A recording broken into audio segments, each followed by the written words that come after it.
Welcome to the Washington Week Extra. I'm Robert Costa. The first week of public impeachment inquiries wrapped up on Friday, so let's continue our conversation from the program. Joining me at the table, Yamiche Alcindor, White House correspondent for the PBS NewsHour, Dan Balz, chief correspondent for the Washington Post, Heather Cagle, congressional reporter for Politico, and Michael Crowley, White House correspondent covering foreign policy for the New York Times. We finished up, Dan, talking about this country being divided, Republicans sticking with President Trump. There's a gubernatorial race in Louisiana on Saturday, just a few days after Kentucky Governor Matt Bevin was defeated in a red state.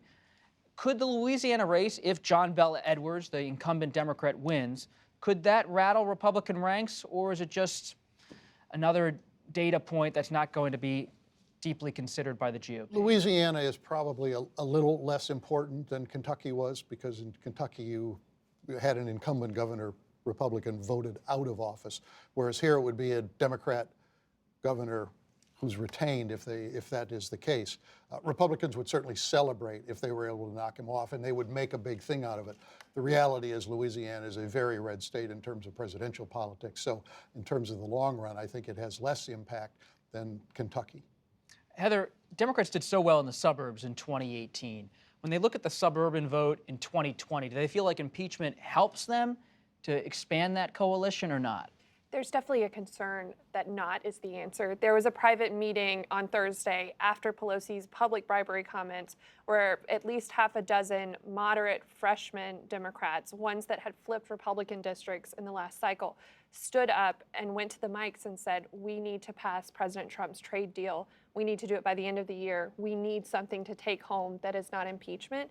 And so that shows for them there's still significant concern about how impeachment could backfire in their districts. And some were they were strong enough to say, we might not come back next year and you won't have your majority, to a lot of other Democrats who are in safe seats. And that's pretty strong wording to tell your colleagues, even if it is in private.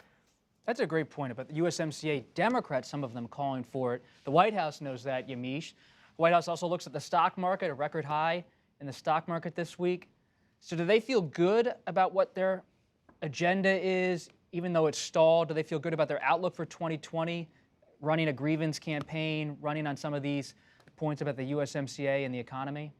They do feel good, and President Trump, in between his tweets attacking Ambassador Yovanovitch, tweeted that the economy was going great. So what you have is President Trump also intertwining his policy in the middle of all this impeachment inquiry news. There's also this idea that President Trump today, as he was making the comments, basically defending himself and defending his tweets, he was at a healthcare policy event where he was saying that I'm focused on trying to lower healthcare costs. So the White House has been making the case that Democrats are wasting a lot of time and they should be focusing on more legislative goals. The only issue is that the White House has a lot of things that it also hasn't made clear, one of those being the gun policy. I was told months ago that the White House policy on guns was going to be coming. It has not really come yet. We're still waiting on that. So there are some things that the president can take to his base and say, look what I've accomplished for you. But there are also some legislative goals that they haven't accomplished yet. Michael, what about on foreign policy? Republicans saw the president, and some of them even met in the Oval Office with President Trump and President Erdogan at Turkey this week. The U.S., the Trump administration working in a pretty friendly way with Turkey, despite how Turkey's handling Syria and the Kurds. And they also see President Zelensky of Ukraine turning potentially to Russia to try to broker a peace in that hot war in Ukraine and Crimea. Could the Republican hawks start to break, or are they trying to figure out and navigate this on their own while still sticking with the president? I mean, you would think if there's anything that would cause them to break, it would be a fundamental part of Russia policy, like our having Ukraine's back. Republicans in the Senate really feel deeply about standing up to Vladimir Putin, Russian aggression. Remember Mitt Romney, when he ran in 2012, said that Russia was the greatest geopolitical threat, and Barack Obama ridiculed him, and in many ways Romney was vindicated. And that has been a through line for Republicans, but particularly ones who are focused on national security for the subsequent several years. But even in this case where we've seen that, President Trump now, it's not clear that he does have Ukraine's back. The Ukrainians are trying to figure out where they go from here. How much can we count on the Americans? Putin and Zelensky are kind of circling each other in some new ways, testing some new diplomacy. And let me just say quickly, in general, when you zoom out, President Trump's foreign policy is just Where is it? What is it? I mean, the North Korea talks are dead in the water. The North Koreans are warning if we don't get something going by the end of the year, they may go back to a much more aggressive posture. An effort to have a peace deal with the Taliban completely fell apart. The Middle East peace deal of the century that Jared Kushner was going to roll out never seems to come, and Israel doesn't have a government. It's not clear when they'll have one. And then, of course, Turkey and Syria, a total scrambled egg. What are President Trump's accomplishments? It's the talking points are more than a little murky for him right now, and it's hard to see where he takes it for the next year. Everything is very unclear. You can add to that, the talks with China On trade. and Iran. I mean, two other very big foreign policy initiatives, if you will, that he's undertaken that he's not been able to bring full circle. Well, does the president, though, Dan, pay a cost? I mean, Larry Kudlow, the National Economic Advisor, is out there today saying there is progress on China. The markets love those comments. The markets soared after Kudlow spoke. But you don't really have commitments from China on the number they're going to do in terms of agricultural purchases. You don't have a real commitment from the U.S. on tariffs. So it's TBD on China trade.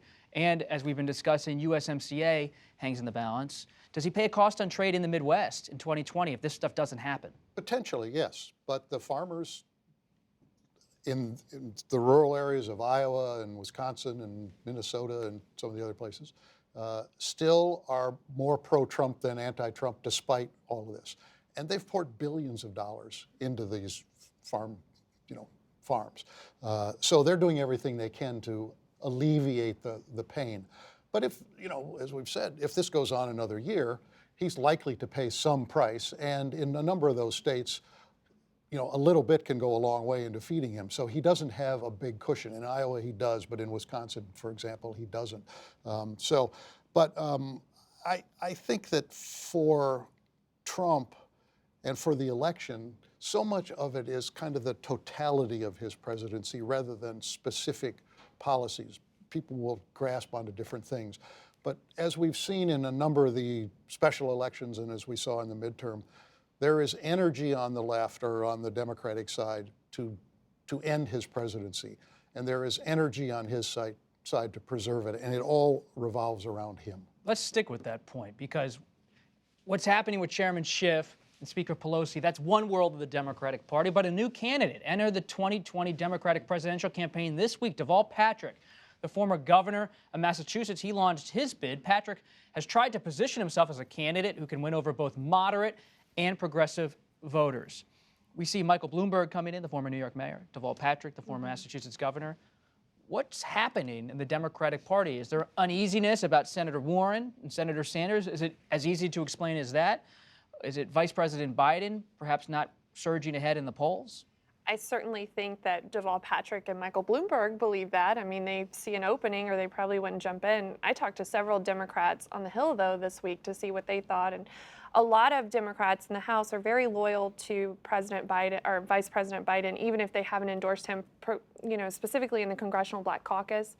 And I talked to senior members of the CBC to see if they were thinking about changing, if this changes their calculation at all. And they said, no, not really. If anything, this encourages us to come out more vocally for Biden and sooner rather than later. And there is some talk of having these members even go down to South Carolina soon and make a big public show of support. And what they said to me is, particularly with Deval Patrick, he doesn't have a presence on the Hill and he doesn't have a presence in the African American community to them. And so, I mean, for them, the calculus is not really changing that much, but obviously these guys think that they have a chance, or why else would they jump in? As I hear you talking about the Congressional Black Caucus, I'm thinking about the reporting that I did in South Carolina. And what I knew was going down there was that Vice President Joe Biden had a lot of support among African American voters. What I learned was that a lot of voters see Joe Biden as an extension of President Obama's decision making. So it's not just that they think, oh, this is someone who was with Obama, so I like him. This is someone that's saying, oh, well, President Obama looked at him, saw him, vetted him, kept him for 8 years and said, this is somebody that I want by my side for my entire presidency. As African-American voters are looking at other candidates, they're saying, well, why would I overrule what was okay for Obama? So I think that that's something that's really, really cementing people's support with Joe Biden. And it was something that I learned and it was somewhat surprising to me how much people were loyal to Joe Biden. When you step back, Dan, you think about Pete Buttigieg, the South Bend mayor. As Vice President Biden had struggled, he had started to gain some traction in many polls. Does Bloomberg's possible entry from Mayor Bloomberg and the entry of Governor Patrick complicate Buttigieg's path? Well, potentially it does, but we're going to have a situation in which, particularly with Mayor Bloomberg, he's not going to be involved in the conversation in Iowa and New Hampshire or South Carolina or Nevada, the 4 early states. We're assuming he's probably going to get in sometime next week. He's going to be focused on Super Tuesday, which comes right after those 4 states. So for Mayor Buttigieg, he's got an opening in both Iowa and New Hampshire. He has moved up in both of those states. How much a Bloomberg entry will affect voters thinking in those 2 states, it's way too soon to know that. But he still has an opportunity to score well, and that could scramble the deck at that point. So we just have to wait and see. The Bloomberg strategy is a very unconventional strategy, but it is backed by a ton of money, and nobody underestimates the potential that money could have an impact. But it's a difficult strategy for Deval Patrick, for Governor Patrick. It's even more difficult because he doesn't bring the resources that Mayor Bloomberg can bring to it. We'll leave it there. That's it for this edition of the Washington Week Extra. You can listen wherever you get your podcasts or watch on our Washington Week website. While you're online, check out our Washington Weekly News Quiz. I'm Robert Costa. Thanks for joining us, and see you next time.